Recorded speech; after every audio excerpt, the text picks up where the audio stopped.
YouTube! Welcome back. Good morning. Another day, another video.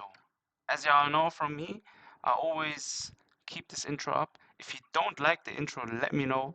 I might even change it, but I'm feeling it, definitely. Now today's video is gonna be like for newer players because there is always new players asking what they should do with their frenzy tickets. And these frenzy tickets, if you don't know what these are 5-star tickets you get gifted every month through naturally logging in from KLab. And yeah, you get a certain amount of days of, I think at day 15 I think you get them. And yeah, I decided to do a little tier list ordered from the best to worst frenzy characters, which you should pick every month after you get your tickets. So yeah, let's get right into this. Now, from the tier list, I've named it differently. Like the name of the tiers is a short sort of explanation of why and their uses. So the first one, obviously, everyone should be getting this character first. Like you might even want to consider making some of these 5 or 5. That's if you're a freak like me, and I max transcend them and T20 them anyways. But yeah, that's another story. Now the first one, that Kisuke, is very useful for farming, so definitely try get him first, especially for new players. I always recommend this because if you have him, you can start farming point events and stuff, use him as a link, and you will get much more out of it. The second ones are very good links for SP characters. Now Byakuya and Yoriichi, these are top for SP characters as they increase strong attack damage. So definitely go for them if you're trying to get up your power. Third would be good links for auto and co-op because these will increase your survivability by decreasing damage and generally are good links. Then third are good links for hybrid builds. So these three are very useful. And yeah, these hybrid builds, like for example, Renji Abarai, he has normal attack damage plus 18% and strong attack recharge um, plus minus 10%. So he is useful for certain units, like for example, Power Soiphone. She is a booster and a barrier unit. She has built-in strong attack recharge, but she's a natural normal attack damage unit, like she's a NAD unit. So that's why links like these are very useful for. And yeah, the same thing again with Grimjaw, for example. He has strong attack damage plus 18% and normal attack damage plus 16%. So he could be potentially useful for something like I said, like Power Soiphone, where like I said, she's a NAT unit, but she has also built-in strong attack damage recharge reduction. So yeah, that's why these characters are chosen for these hybrid builds.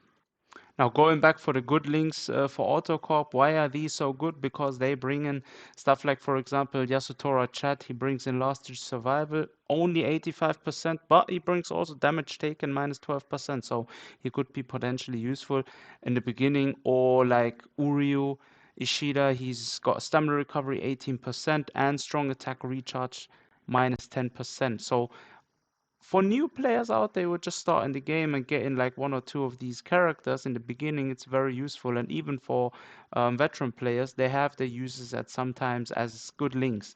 So definitely try and get these according to this order because they will be of use at some stage later or early in the game.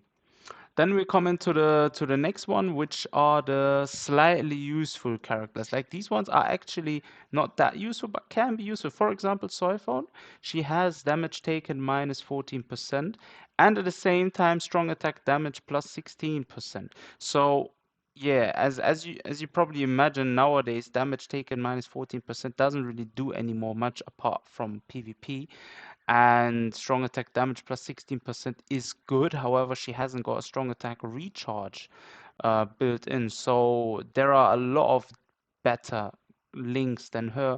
But again, like I said, if you're not having enough strong attack recharge reduction links, then she is obviously a good alternative for the beginning. But as soon as you get something better, I personally would ditch her. Yeah, and then someone like Eisen, for example, Sasuke Eisen from the Frenzy tickets, he is useful in the sense of he has strong attack damage plus 18%, and he has recover 16% stamina between quest areas. So he is useful, the same as in Orihime, she has built-in dodge and stamina recovery. If you haven't checked those two videos out, I already made two videos on on these both characters. They are both max transcendent and both at T20.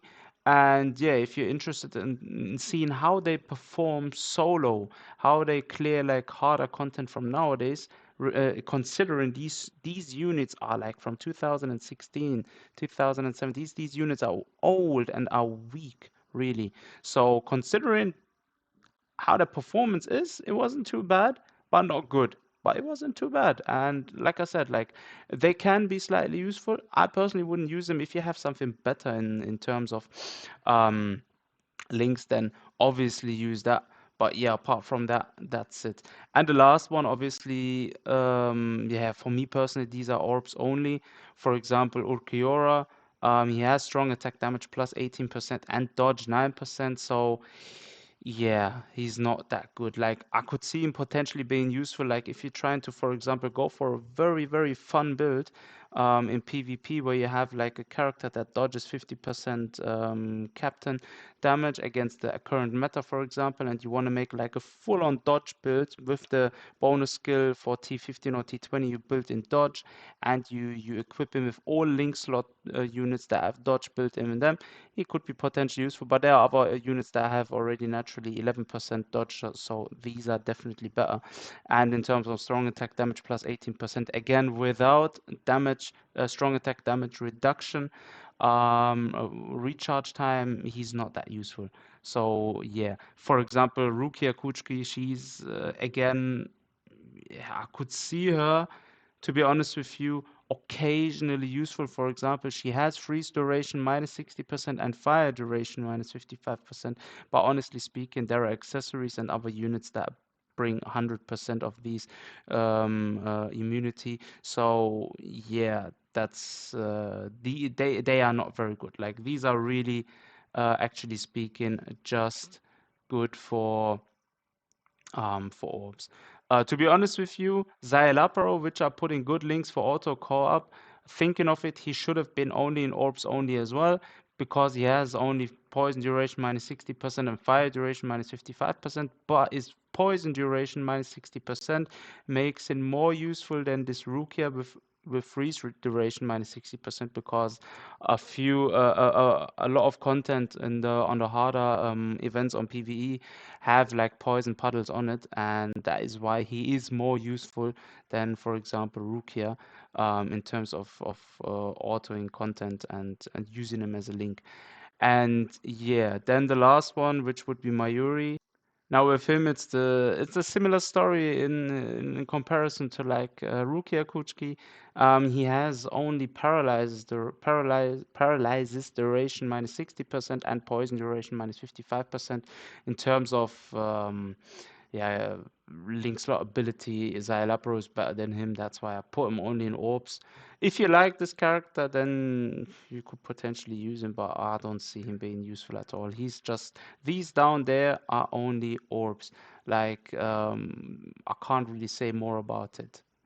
And the next one would be Toshiro Hitsugaya. He is freeze duration minus 55% and strong attack damage plus 18%. So again, strong attack damage without strong attack recharge time minus 10 minimum is, in my opinion, not useful nowadays at all. And freeze duration minus 55%, you can get better duration reduction of that certain status element with items and other characters.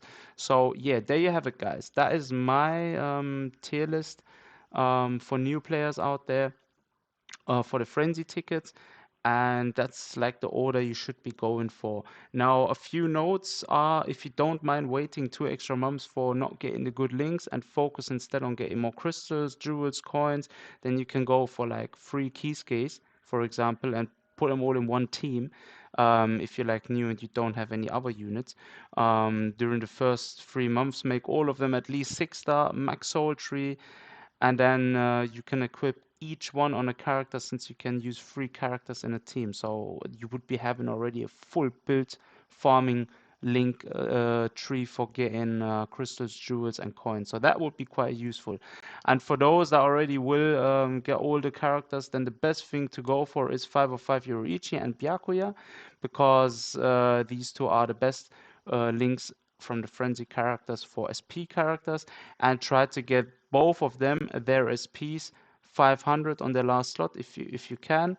Try and do this with extra copies of these characters, because these will potentially be very good for your SP units later on, and that is why you should be going for them 505. If you can max transcend them as well, that will give you a huge boost on your stats for your main runner, for the main character that are these being equipped on.